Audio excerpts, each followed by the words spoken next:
हातात चेंडू पडेल त्याने घ्यायचा आणि दिसल त्याला हाणायचं.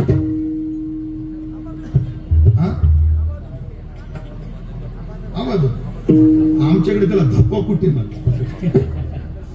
परभणी शब्द काय याला धप्पा आवाज काय करायचं आबादबी अबुधाबी नाही ना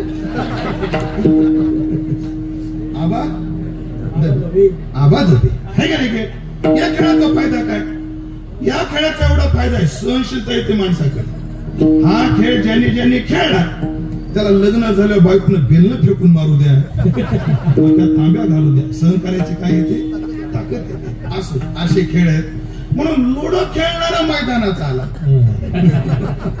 लुडोवाला कुठे आला मैदानात आला. पबजी वाला मैदानात आला. आपण तो आबादबी खेळू. आणि हा खेळ नेमका कसा असतो. अरे ज्याच्या हातात चेंडू पडेल त्याने घ्यायचा दिसायला मारायचा. मग त्याच्या दोन वर्ग पडतात. एक वर्ग आम्हाला हा खेळ खेळायचाच नाही आणि एक वर्ग म्हणतो तुम्ही एक डाव खेळा मग पाहतो. जो खेळायचाच नाही म्हणतो तो घाबरट आहे त्याचा काडीमोड करा. आणि जो म्हणतो एक डाव पाहतो त्याला सध्या गाईच्या वरतीवर पाठवा मग त्याला खेळात घेऊ. घाबरट आणि धाडमधला फरक. जो संसाराच्या गर्भवासाला घाबरला याचा काडीमोड करा. आणि जो आता म्हणतो आपण नंतर पाहू त्यांना इंद्रिय संयमाच्या साधनेकडे पाठवा. पुन्हा याला संधी देऊ. घाबऱ्याच्या मोडा काड्या दाडा बेडा वळत्या. आणि सगळ्यात महत्वाचा तुकोबा तुका म्हणे देवापाशी विटाळशी नसावी. मग ऐका प्रकरण झालं गडी शब्दानं चालू आणि समारोप विटाळशी शब्दानं. त्याचा अर्थ काय. बाईचा जसा विटाळ आहे तसा गड्याचाही विटाळ आहे. कोण्या गडी विटाळशी आहे ज्याचा दुसऱ्याच्या बाईवर आणि दुसऱ्याच्या धनावर डोळा आहे तो विटाळशी आहे कीर्तनकार असला तरी. ज्याचा दुसऱ्याच्या धनावर आणि दुसऱ्याच्या बाईवर डोळा आहे तो कोण आहे विटाळशी आहे. असा विटाळशी नको एक अर्थ. दुसरा अर्थ श्री गुरु चैतन्य महाराज करत असतात. त्यांचा अर्थ काय सांगितला त्यांनी. तो का म्हणे देवापाशी विटाळशी नसावी म्हणजे काय. वीट आधी आळस. ज्याला परमार्थाचा वीट आहे आणि ज्याला आळस आहे असा काढून टाका. बाकी सगळे एका जागी येऊ आणि भक्तीचा खेळ खेळू.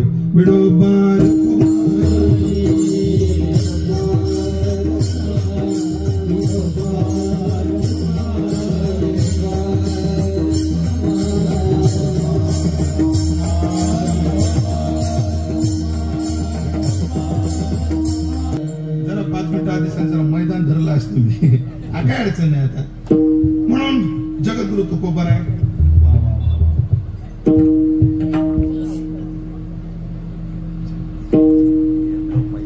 आता कीर्तन होईपर्यंत खाडीत आणि कीर्तन झालं घेऊन जात असतो याला. कोणाला घालायचं नाही पण आपल्याजवळ असावं.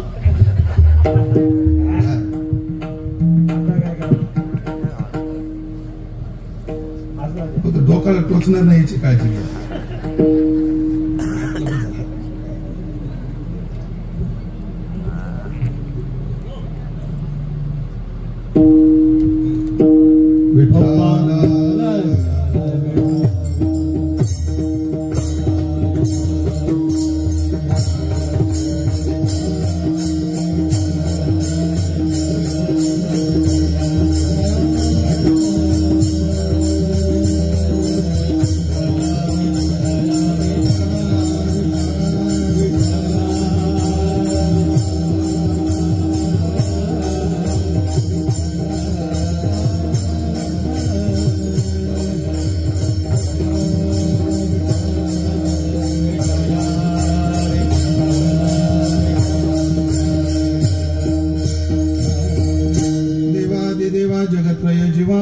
केशवा विनंती माझी वाणी तुझे वर्णी गुणनाम ऐसे दे प्रेम काही काळा. वारकरी संप्रदायात कीर्तनाला कोणताही अभंग घेतला तर काल्याच्या कीर्तनाला कृष्ण चरित्र सांगणं हे क्रमप्राप्त आहे.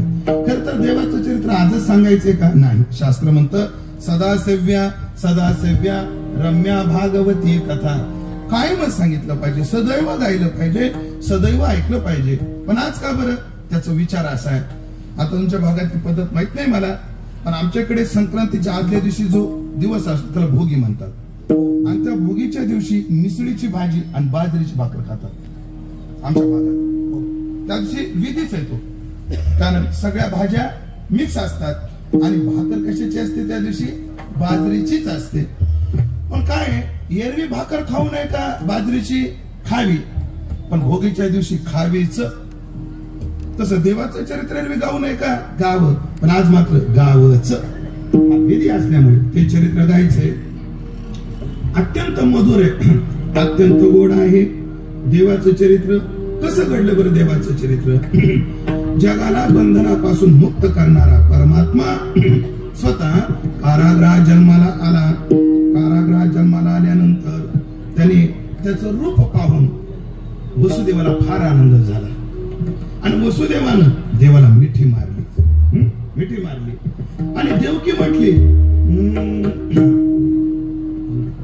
गुळ असला तर बघा बरं, कफाचा त्रास आहे थोडासा, गुळ असला तर पहा. सोडा सोडा मिठी, सोडा सोडा मिठी,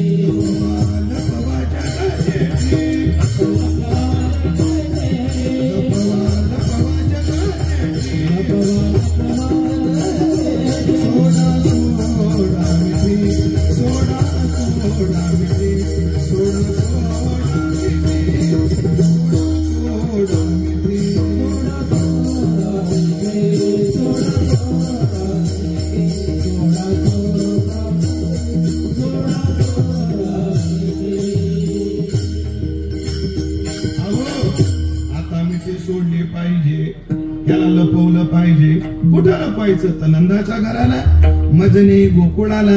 परमात्म्याला गोकुळाला नेलं, गोकुळात नेलं, ठेवीत तिथे देवाजीला आणि माया घेऊन आला. देवाला ठेवलं, माईला घेऊन परमात्मा वसुदेव आले. वसुदेवा सारख्या संतांनी काय केलं? अर्थात संत जीवाच्या जीवनात काय करतात? संत जीवनातली माया नेतात आणि ब्रह्म आणून देतात. वसुदेवानं ते केलं, गोकुळातली माया नेली आणि गोकुळात काय आणून सोडलं? ब्रह्म आणून सोडलं.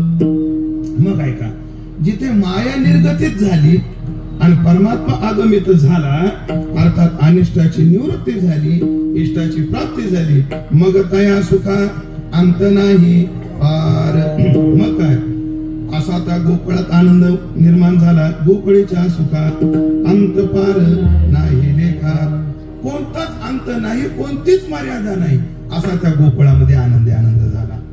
ज्या त्या गोपिका नटून तटून नंदाच्या वाड्यावर निघाल्या. कशाही नाही निघाल्या, ते केशवमार गोपी करत त्यांचं एक वाक्य, नटून तटून निघाल्या. नाही तर नाकात मेकडन डोळ्यात चिपड घेऊन नटून तटून निघाल्या. त्यात महाराज खरंच तुमचा पनवेल परिसर, तुमचा परिसर आहे हा उत्सव प्रिय भाग आहे. हा भाग कसा आहे? उत्सव प्रिय. महाराज तुमच्या मुंबई परिसरात, ठाणे परिसरात सगळीकडे कीर्तन असलं की लोक कसे आबुटे, एकदम स्वच्छ कपडे, टोप्या व्यवस्थित येतात. महाराज तुम्हाला गावाचं नाव नाही सांगत, हो त्या गावात मी कीर्तनाला गेलो, एक माणूस अंडरपॅन्टवर येऊन बसला. आता काय सांगावं, हे तुम्हाला विनोद वाटत असेल पण वस्तुस्थिती आहे. कसा येऊन बसला? अंडरपॅन्टवरच येऊन बसला. आणि एक बाई ते गाऊन खाऊन काय ते काय असतं, विण्याची फोड घालून. मेगा हायवे कुठं स्पीड ब्रेकर नाही. पण सगळ्या गोपिका नंदाच्या वाड्यावर नटून तटून निघाल्या. बारके बारके गोपाळ म्हणले, मैया आज गोकुळात काय ग, एवढी का नटली तू? म्हणजे अरे नंदाला पोरगा झाला. म्हणजे आई तुम्हाला आनंद झाला, आम्हाला का दुःख झालं काय? म्हणले आम्ही बी नटणार. गोपाळही नटले. गोपिका गेल्या यशोदेकडे आणि गोपाळ आले नंद बाबाकडे. नंद बाबा म्हणाले, बाबा हे बाबा, आणि काय? अरे तुला मुलगा झाला? हो. सगळं गोकुळ नटलंय? हो. तू पण नट. नंद बाबा म्हणले, अरे मी म्हातारा आहे, म्हाताऱ्या माणसाला कुठं नटता येतं का? बाबा काळजी करू नको म्हणले, आम्ही सगळ्यात तयारीनं आलो. आणि तेवढ्यात एका गोपाळानं खिशातली गोदरेज हिरडायची पुडी बाहेर काढली. नंदबाबाच्या दाढीन मिशा काळ्या कुळकुळीत केल्या एकाने नंदबाबाच्या तोंडाला फिरून लावली. फेरी लावलीच पण फिरूनच लावं लागते ना. आता लय झालं ही गोळी तुम्हाला चॉकलेट का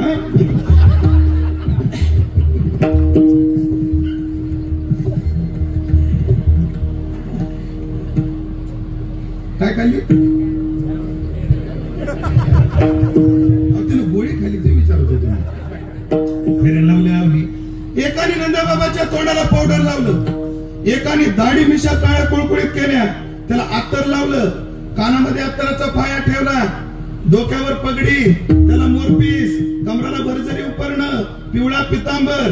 असा सुंदर शृंगार केला नंदबाबाचा. पण त्या गोपाळात ते गोपाळ थोडा अवघड म्हणजे जरा वेगळा होता. का तो होता नारायणगावचा.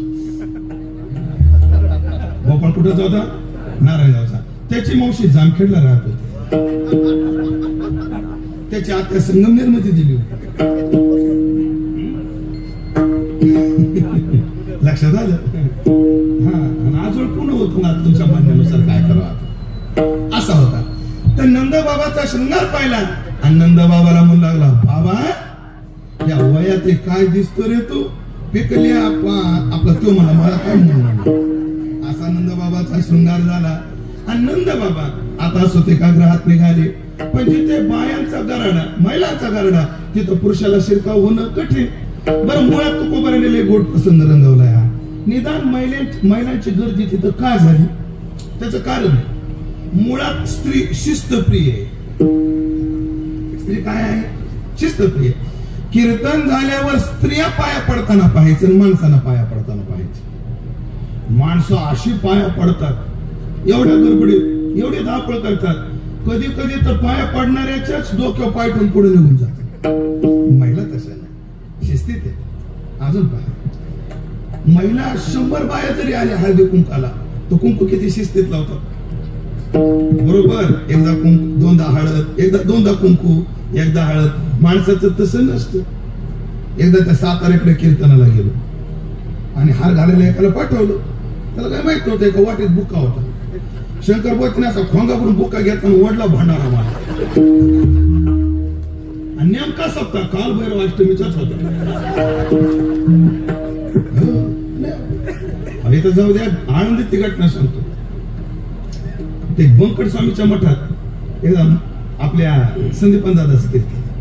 दादाचं घटना 25 वर्षापूर्वीची. कोणाचं कीर्तन? गुरुवारी दादांचं कीर्तन. आणि मग काय कधी कधी त्या पुढाऱ्यांना मान द्यावा लागतो. मग हे पुढारी तर महाराजांनी आणलेला बीडकडचं त्याला हार घालायला सांगितलं. त्याला काय केलं? असा बुक्का घेतला आणि जो इथून पट्टा धरला पार इथंच निघून लावला. कोणाच्या? संदीपान महाराजाचा. पण संदीपान महाराजाचा कपाळ उंच, कप फेटा उंच आणि तो बुक्का लावला. असं वाटायचं अरे ओ काल पुरुषाला काय असते? शिस्त कमी असते. स्त्रियांना शिस्त जास्त. म्हणून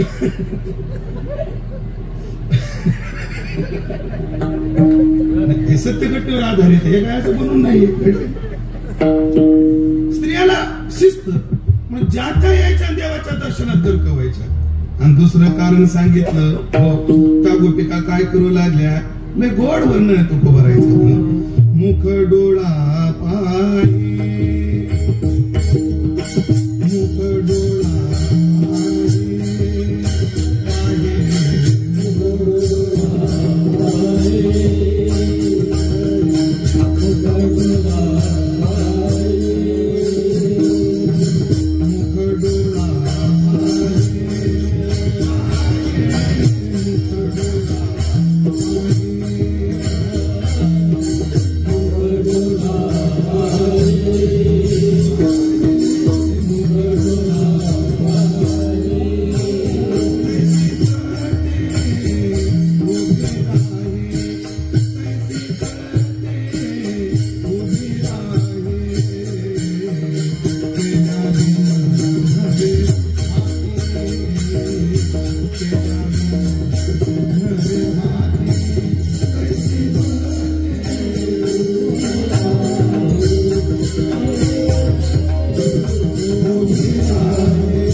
बाईच्या मुखडोळा पाहे आणि तैशीच ती उभी राहे.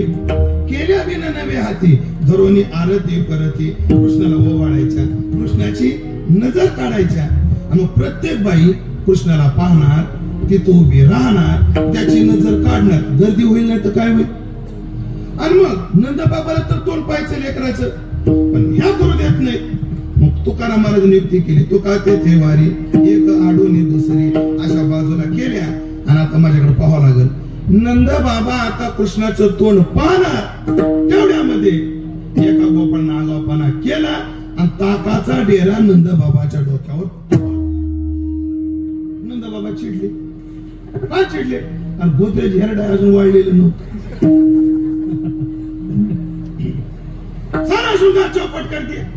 चिडले. पण एक सांगतो मंडळी, कार्यक्रम तुमचा कौटुंबिक असो किंवा सामाजिक असो, आपला जर एखाद्याचा अपमान झाला तर कार्यक्रम होईपर्यंत गिळला पाहिजे. कार्यक्रम झाल्यावर काय भांडण करायचे ते का. पण आपल्या एकाच्या अहंकारापोटी, शब्द काय मारा त्याला इंग्रजीत, इगो, आपल्या एकाच्या अहंकारापोटी सगळ्याच्या आनंदावर विरजन घालण्याचा तुम्हाला बिलकुल अधिकार नाही. ध्यानात लोक काय करतात, आपला थोडासा अपमान झाला, महाराज असे आम्हाला फोन येतात, तुम्हाला काय सांगायचं महाराज, त्याला सप्ताला कीर्तनाला जाऊ नका, लय नालायक लोक आहेत. पत्रिका छापल्यावर कीर्तनकार पडतात, गायक पडतात. हो, वस्तुस्थितीला असेल तर वेगळी बाब आहे, पण असे लोक करतात. तात्पर्य काय मंडळी, आपल्या एकाच्या अहंकारापोटी गावचा आनंद. सगळ्या बाईनं स्वयंपाक केला आता सणाचा, आणि जेवायला बसणार तेवढ्या डोंगरी रुसली, आपलं सासूबाई रुसली. काय अर्थ? सगळ्या आनंदावर विरजन पडतं नाही. हा, कार्यक्रम झाल्यानंतर मग काय त्याला मैदानात घ्यायचं ते घ्यायचं. सण झाल्यानंतर काय मैदानात घ्यायचं ते घ्यायचं, चांगला खबरदारी घ्यायची. आता आनंद विरजायला लागला. म्हातारी खुशार होती. ती आली, ए बाबा काय झालं, पण सोय नाही आली म्हणजे तुला. आता आलं काय झालं म्हातारी तुला, तू गवळ्याचा ना. हो, तुझा पहिला पोरगा ना. हा, मग आपल्या समाजात पहिल्या पोराचं तोंड पाहताना दया दुधानं आंघोळ करायची असते. हे कोणाला माहिती आणारे. मग काय दयाचे डेरे आणले, दुधाचे, तुपाचे, साखरेचे नसतात. असू दे, आता साखरेचे आणले होते मिसळण्यासाठी, पण तुम्ही फोडला काय. असा जणू काय नंदाचा वाडा क्षीराचा समुद्र झालेला आहे. असा नंद वाडा सजला. आणि तेवढ्यात आनंद द्विगुणित करण्याकरता एक म्हातारी म्हणली, ए बाबा वय झालं पण सोय नाही आली म्हणली तुला. आणि काय झालं, पोराचं तोंड पाहताना बापाने आधी नाचायचं असतं म्हणली. मग थोडा नाच. नाचायचं म्हटल्याबरोबर पोरं म्हणले झिंग झिंग झिंगाट. तसलं नाही नाचायचं म्हणले. सातवीत सुंदर मृदंगाचार्य बोलवले. फुगडीला धरता तो त्रितालाचा ठेका धरला आणि नंद बाबा नाचायला लागले. आता नंद बाबा नाचतात गोकुळात, कोणी उठायचं नाही. आता एक वेगळं वळण निघाले, पण कोणी उठायचं नाही. उभं राहिलेले थोडी हालचाल केली तर चालेल, पण स्टेजवरच्याने हालचाल करायची नाही. का स्टेजवर आज मी आहे. तुमच्या हालचालीने स्टेज पडायचं, नाव मग बदनाम व्हायचं, ते ध्यानात ठेवा. आणि सगळ्यांनी टाळी वाजून नंदबाबाला नाचायला मदत करायची आहे. नंदबाबांनी नाचायला सुरुवात केली. हा,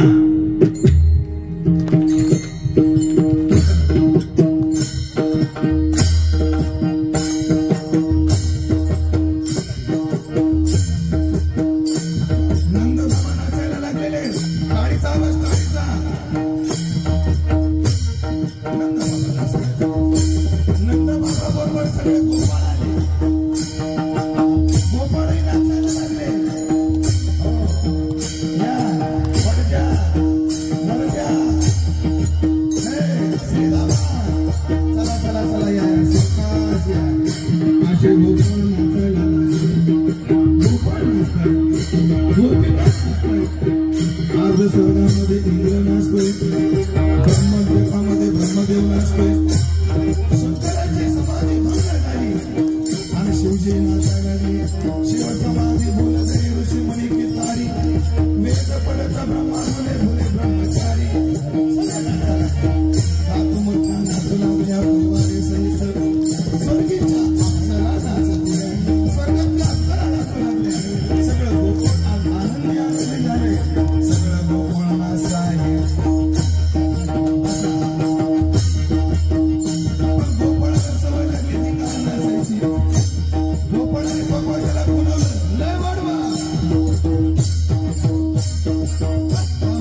असे नाचायचे थांबले. एका म्हातारीचा पदर डोक्यावरून खाली पडला आणि तिनं समोर पाहिलं तर तिचा नवरा आलेला. अशी लाजली, तिनं पदर सावरला आणि नवऱ्याला म्हणली, आप कब आए? ती म्हणे, मुन्नी जब बदनाम हो गए हम तभी आए. असा भगवंताचा जन्मोत्सव. सगळ्या बाजूने गोपाळ आहेत आणि मधात काना. हे तुम्ही कोण? तुम्ही कोण आहेत? मोठ्याने म्हणा, तुम्ही कोण? तुम्ही कोण? गोपाळ. आणि मी तुमचा काना. शोभत नाही पण हो म्हणा आजचे दिवस. शोभत नाही तसं आहे ना, शोभणारा काना आहे ना काना. बरं आता गोपाळांनी तर बसा थोड्या वेळ. देतो तुम्हाला. बसा बसा खाली. पुढं पुढं पुढं पुढं पुढं. असं असा भगवंताचा जन्मोत्सव झाला. आणि माझ्याकडे पाना, देवाकडे पाठ केलं जमत नाही. असा हा थोडस इथे देवा, तुम्ही इथं या. असे हा देवा, खाजा जरासे जीवाला.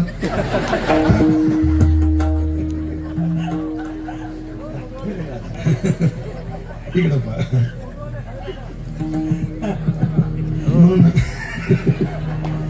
भगवान लहानाचे थोडे मोठे झाले. मोठे होऊन उमरासारखा टेका धरू लागले. टेका धरून बाहेर गेले आणि त्यांनी छोट्या छोट्या गोपाळाची संघटना केली. गोपाळांना विचारले, तुझं नाव काय? नाव मोठ्याने काय नाव? सुदाम्या. बरं तुझं? वाकल्या. तुझं? पेंद्या. तुझं? वडच्या. तुझं रे? बोबल्या. पोरं तयार करूनच आली वाटते. मी थोडा तयारीला कमी पडतो त्या मानानं. तू कोण रे? वडच्या. तू रे? बबल्या. हा वडच्या, हा बबल्या. देवाला सगळ्याकडे उभा राहा, थोडासा उभा राहा. आणि देवानं बबल्या वडच्याला विचारलं, गोकुळात एवढा दैतो तूप लोणी असताना तुझी तब्येत एवढी खराब काय झाली?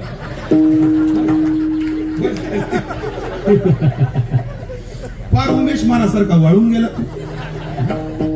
गोपाळ म्हणले, देवा दूध जात डेअरीला आणि चटणी भाकर नेरीला कशी तब्येत पडायची? गोपाळांनो हो म्हणायचं रे. गोपाळांनो आजपासून एक करायचं, दही दूध तूप लोणी खायचं. आजपासून पिझ्झा बर्गर खायचा. थांबा मला गोपाळ बघू द्या. आजपासून पिझ्झा बर्गर खायचा. पास्ता, डोसा, हा अजून काय राहिलं? मंचुरियन, मोमोज. नाही, भाकर चपाती खायची अगदी बरोबर. आणि या शब्दाला जागायचा. व्यासपीठ हो घरी गेलो गो चायनीज गाड्यावर. असे गोपाळ काय काय गोपाळांना आजपासून दही तूप लोणी खायचं. म्हणजे बा कुठलचं खायचं? घरी नाही का तुमच्या? म्हणे आहे ना. आहे म्हणे मग खात जाणार. म्हणे आई देत नाही. आजपासून चोरी करून खायचं. गोपाळ म्हणले, देवा आम्हाला चोऱ्या येत नाही. भगवान म्हणले, मी ना तुम्हाला शिकवायला. आता तुम्ही कोण? मोठ्याने बोलायचं रे. तुम्ही कोण? ताकद लावा थोडीशी. तुम्ही कोण? आणि मी तुमचा कान. आज मी तुम्हाला काय शिकवणार?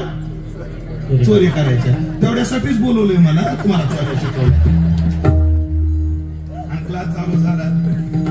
गोपाळ मुलीक मोठ्याने हो म्हणायच्या, गोपाळांनो चोरीचा पाहिलाय ना. चोरीला जाताना ढिले कपडे घालून जायचे, नाही तर चोरीला निघाला धोतर नेसून. आणि पाहता पाहता कशात गुंतलं तर धोतर नेसून चोऱ्या करणं एवढं सोपं आहे का? ज्याला जमलं त्याला जमलं, सगळ्याला जमत नाही. उगा आमच्यासारखे तयारी करून सोडून द्या. गोपाळांनो ताकद पडते रे. एक गुळाचा खडा खापण मोकळ्या अंगाला. गोपाळांनो चोरीचा दुसरा नियम, चोरीला जाताना हळूहळू चालायचं. हळूहळू चाला. गोपाळांनो चोरीचा तिसरा नियम, चोरीला जाताना कोणी कोणाशी बोलायचं नाही. गोपाळांनो चोरीचा चौथा नियम, चोरीला जाताना असं गावठाणाचं घर बघायचं नाही, असं तुट्ट घर बघायचं. काय गावाचं नाव? नाही, मोह. असं मोहाच्या हद्दीतलं घर बघायचं. गोपाळांनो सगळ्यात महत्वाचं नाही, चोरीला जाताना त्याच घरात जायचं जिथं माल आहे. चांगलं फडक्यांचं घर बघायचं, नवविधान नवनीताचे, नाही तर जाल इंदिरा आवास मध्ये. त्या इंदिरा आवास मध्ये अन्न सुरक्षेचे गहू, उज्ज्वलाचा सिलेंडर आणि लाडक्या बहिणीचे ब्युटी पार्लर मधून उरलेले 400 रुपये. मोबाईल गेले पडू नका रे. चोरीचे नेम लक्षात आले का? चोरीला जाताना हळूहळू चालायचं, लक्षात आलं? चोरीला जाताना कोणी कोणाशी बोलायचं, लक्षात आलं? इथं चुकला बाळा. प्रॅक्टिकल अशी चोरीला जाताना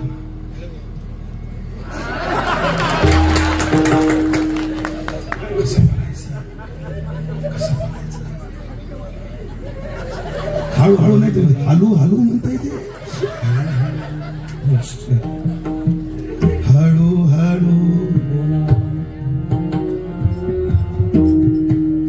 हळू हळू चाला, कोणी कोणाचे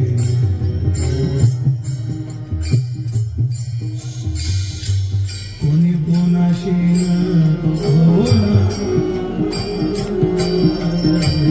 कोणी कोणाशी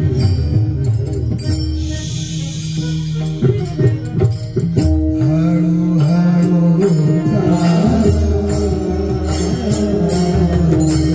कोणी कोणाशी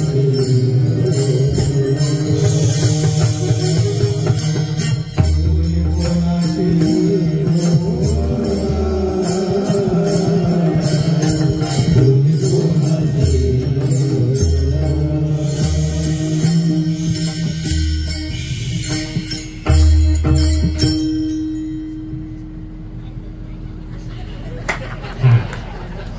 एवढा गोपाळ पाकिटात घालून द्यायला काय आता पुढचं रे गोपाळांनो. चोरीचा पुढचा नियम, एकांतातलं घर पाहायचं. गोपाळांनो, ज्या घरात माल आहे त्याच घरात जायचं. गोपाळांनो, नियम लक्षात आले का? मग आजपासून चोऱ्या करायच्या का? हे असे गोपाळ आमच्या नशिबाला. घेतला पाठिंबा काढून आला सरकार उघडायला. ऐका, हे समिती ना, समितीला सांगतो तुम्हाला. असे काही लोक विचारतील प्रश्न, हे सत्य करून काय होत? तुम्ही एवढा खर्च करता, हा मंडप, ही सिस्टीम, बरं येणारे कीर्तनकार एवढ्या भारी भारी गाडीत येतात, ह्याचा आउटपुट काय? प्रश्न काय लोक विचारतील, तर त्यांना उत्तर द्या. त्याचं आउटपुट काय? नुसता गोपाळाचा वेश घेऊन हे पुरं व्यासपीठावर आले, एवढ्या शब्दात फसवलं तरी चोरी करायला नाही म्हणले. हा आउटपुट आहे. या संस्काराचं बीजारोपण या हृदयात होतं की ज्या काळात याची गरज आहे. पण या शब्दाचं आउटपुट काय? की नवीन पिढी संस्कार क्षम होते. हाच याचा आउटपुट आहे. हा याचा आउटपुट. हा तुम्ही मला एवढं गोड वाटतं महाराज, हे तरुण पोर आहेत, तरुण पोर आहेत. इथे एक वाक्य आहे पत्रिकेवर, तरणा भाग्यवंत नटे हरी कीर्तनात. जयेश महाराज, त्या तरुण पोराकडे पाहिलं की छाती फुगून येते. ठीक आहे, याच्यातल्यांना काही टाळ वाजवता येत नसेल, अजून काही मी माळ घातली नसेल, काय कोणाच्या गळ्यात माळ नसेल, मला सगळे माळ करी. वा वा वा वा, टाळ्या वाजवा एकदा पोरांकरता. पण या वयात ही पोरं माळ घालून, धोत्र नेसून, हो आमचे महाराज लोक जीनच्या पॅन्ट हिंडायला लागले. वाईट वाटतं बरं महाराज. हो, असे किती महाराज आहेत? किती आहेत? ठीक आहे, जयेश महाराज सारखा एक कीर्तनकार आहे, ते एका कंपनीत कामाला आहे. काही एखादा तरुण कीर्तनकार आहे, तो कॉलेजवर आहे, त्याला त्या ठिकाणच्या वेशामध्ये राहावं लागतं. पण निदान कीर्तनाला जाताना तरी कीर्तनाला गेल्यावर धोत्र नेसतात आणि मग कीर्तन करतात. त्यांचा काही दोष नाही, तुम्ही नालायक आहे. मला बोलायला नका लावू तुम्ही. आशाला भाव देता कशाला? जो कीर्तनकार एकादश धरत नाही त्याची कीर्तन ठेवू नका. जो वारी करत नाही त्याची कीर्तन ठेवू नका. जो गुरुसेवा करत नाही, गुरुची आज्ञा पाळत नाही, अशी ठेवू नका. मग कोणाची ठेवा? एक बोलतो तेवढं स्वाभिमान मी जपलाय म्हणून बोलतो पाटील, अनंता पाटील, आमचं ठेवू नका पण आमच्या सारख्यांचे ठेवा. आमचं नका ठेवू, काही गरज नाही. प्रत्येक वेळेला आमचंच असलं पाहिजे हा भाव नाही, हा याचा अर्थ नाही. लोक म्हणतात करतात आपलीच पब्लिसिटी, याचा तो अर्थ नाही. पण चांगली निवडा. हो असो, तात्पर्य हा याचा काय आहे? असे तरुण पोरं येतात. इथं कौतुक काय? कीर्तन नेतृत्व तरुण, टाळकरी तरुण, कलाकार तरुण, कीर्तनकार तरुणच आहे.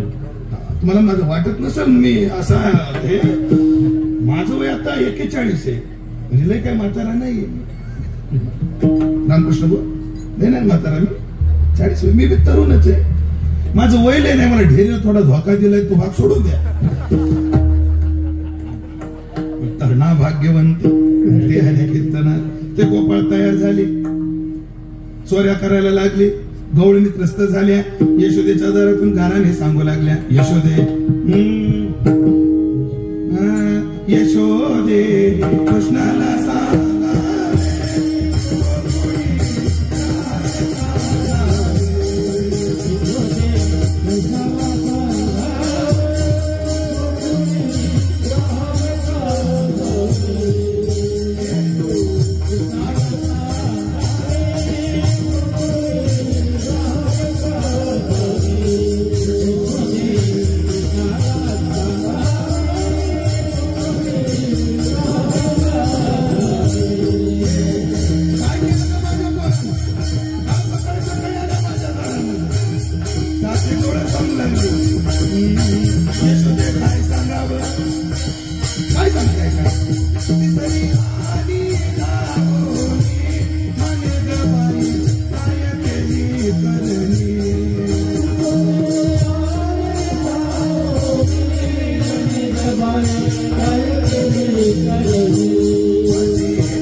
यशोदे परवा आमच्या घरी आला, आमचं म्हातारं झोपलं होतं, त्याच्या डोक्यावर ताकाचा डेरा याने फोडला. यशोदे आवर तुझ्या पोराला. दुसरी म्हणजे तिचं काहीच नाही, माझं ऐक म्हणली. एक तर माझ्या पुरीला मंगळ म्हणली, सोयरीक जुळता जुळना, पण मधला टग्याला हुशार, त्यानं मंगळीला मंगळे शोधून आणला. मध्ये हुशार असतात. मोबाईल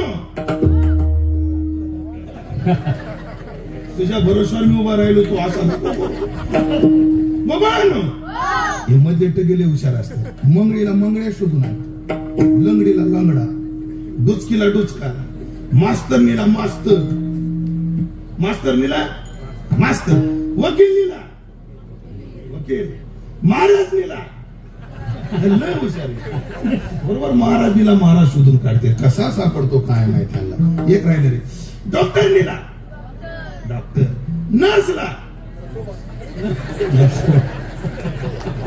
मी म्हणलं नर्स नाही म्हणते नर्स साडो काय हे गोपाळ नुसते हुशार नाही चाबरे बी आणि माझ्या पोरीनं 8 पानाची रांगोळ काढली, अष्टदळ काढली अंगणी, वरी मुते चक्रपाणी. अग यशोदे आवाज, पण यशोदेला खरं वाटत नाही. भगवान म्हणले पुढेही बहुत करणे आहे. एके दिवशी भगवंतानं घरात खोडी केली. काय? यशोदा सकाळी उठलेली आहे आणि आपलं मंथन चालू केलेलं आहे आणि कृष्णाच्या कानावर आवाज आला, मधुबा याचा बेस वाढवा थोडा धुमाचा. आता ऐका, कानावर आवाज आला कृष्णाच्या. कसा? घुम घुम घुम घुम करीती, घुम घुम घुम करीती, घुम घुम घुम घुम करीती. अजून जायला वाटते का? घुम घुम करीती, घुम घुम घुम करीती, घुम घुम घुम घुम करीती, घुम घुम करती डेरे घुमती, घुम घुम करती डेरे घुमती, आनंदल्या गौरणी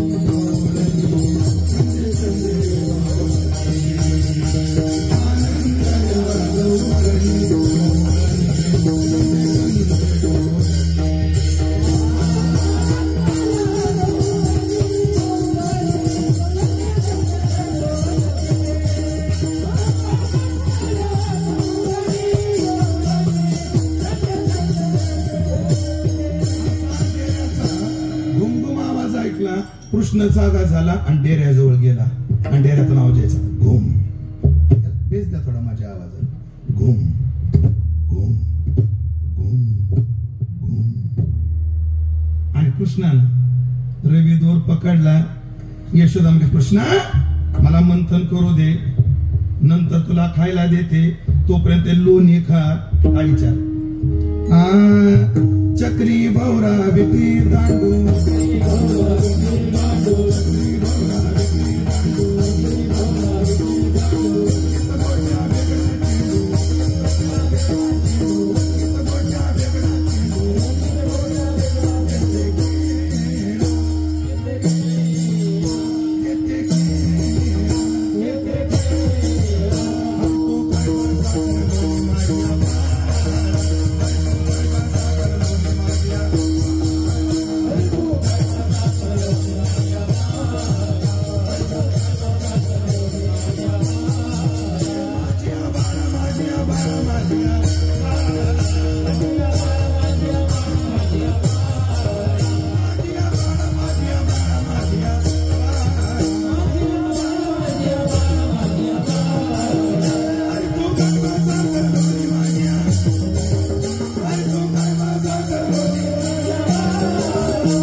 पाहिजे काय?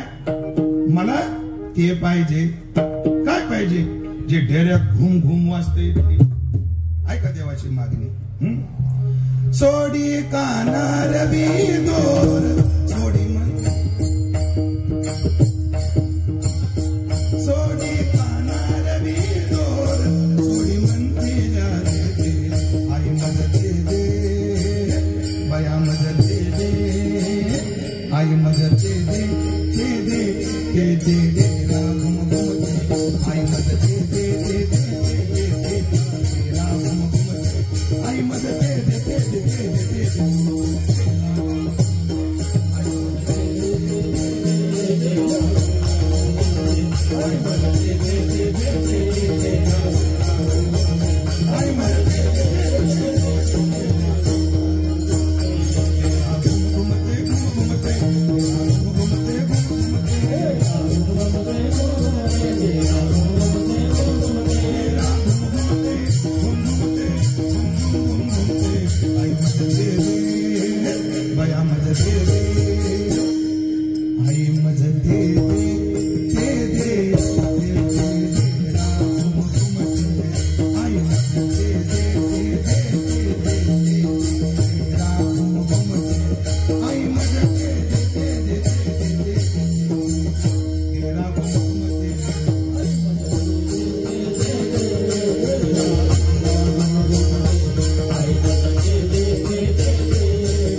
ती यायची आणि बरेच लोकांना ती आई झाली ती उत्तर नीचा नदी लागतात पण ही मध्य आवर्तनाला ती आई असल्यामुळे त्याच्या पुढे एक आवर्तन होणार मग उत्तर मी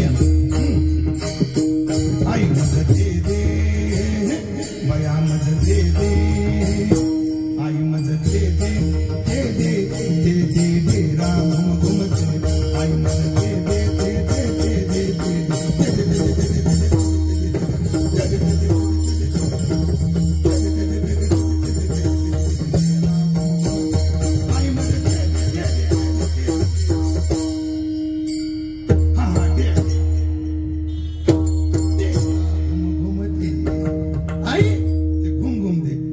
यशोदेला देता येईना चिडला डेरे फोडली यशोदेच्या लक्षात आलं पोरग खोडकर झालं कृष्णा उद्यापासून वनात जायचं भगवान मला आमचे कार्यकर्ते असल्या कुठे जायची तयारी सगळ्या गोपाळांना आवाज दिला गोपाळांनो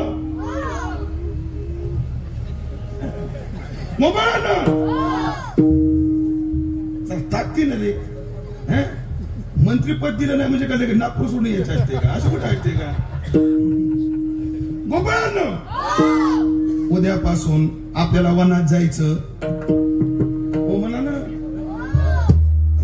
तिथं जाऊन खेळ खेळायचे कारण आता लोणी खाल्लं ते पचलं बी पाहिजे ना व्यायाम केला पाहिजे त्यात होईल उमेश बाबा सारखं गोपाळांनो उद्यापासून वनात जायचं वनात जाऊन खेळ खेळायचे खेळ खेळून मग सगळ्याची दूर एका जागी करायची नंतर काला करायचा काला झाला की उमेश बाबाच्या गाडीत बसायचं आणि तसंच आळंदीला जायचं आता लग्न करायचं नाही घेतला पाठिंबा सगळे गोपाळ वनात गेले वनात जाऊन अनेक प्रकारचे खेळ खेळले खेळून गोपाळ दमले खांदी बार पोटे बुक काय खेळायाचे सुख तुका म्हणे आता खेळ मोडावा परता सगळ्याच्या शिदूर एका जागी केल्या सगळे गोपाळ कमळाच्या आकारात बसवले सगळ्यांचं लक्ष आपल्याकडे केंद्रित केलं सगळ्यांनीकडे पहा पाठीमागचे सगळ्याच लक्ष देवाने आपल्याकडे केंद्रित केलं सगळ्यांच्या मुखावर नर्म हास्य निर्माण केलं थोडं हसा बाबा तुम्ही दोघच राहिले बरं सगळं गाव हसलं ते बाबा शेजारची हसा ना बाबा थोडस हसा ना हसले बाबा तुम्ही हसायचे राहिले तुम्ही हसा थोडस ओ बाबा बाबा थोडा हसा ना थोडा हसा ना असे का हसले हसले बाबा हसले सगळ्यांच्या मुखावर नर्म हास्य निर्माण केलं आणि परमात्म्याने सगळ्याला गोपाळकाला वाटला त्याचं वर्णन करताना भगवान शुकदेव म्हणतात बेब्रद्वेनम जठर पटयो शृंग वेत्रेच कक्षे पामे पाने मसृण कवलम तत्फलान्यंगुलेषु तिष्ठन् मध्ये स्वपरिसुहृदो हासय नर्म विस्मयी स्वर्गे लोके मिषति बुभुजे यज्ञ गोपाल केले